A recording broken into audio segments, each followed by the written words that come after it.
You ask Tiger to solve. This deals with linear equations with one unknown. The final result is x equals 173/72. Let's solve it step by step. Simplify the expression.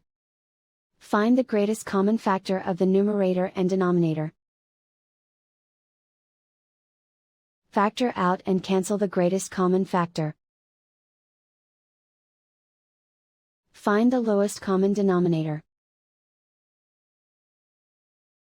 Multiply the denominators. Multiply the numerators. Combine the fractions. Combine the numerators. Group all constants on the right side of the equation.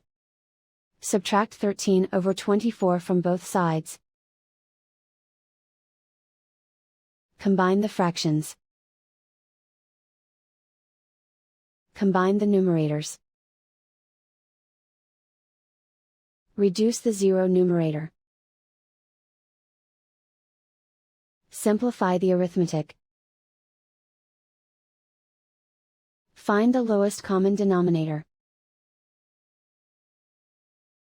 Multiply the denominators. Multiply the numerators. Combine the fractions. Combine the numerators. And so the final result is x equals 173/72.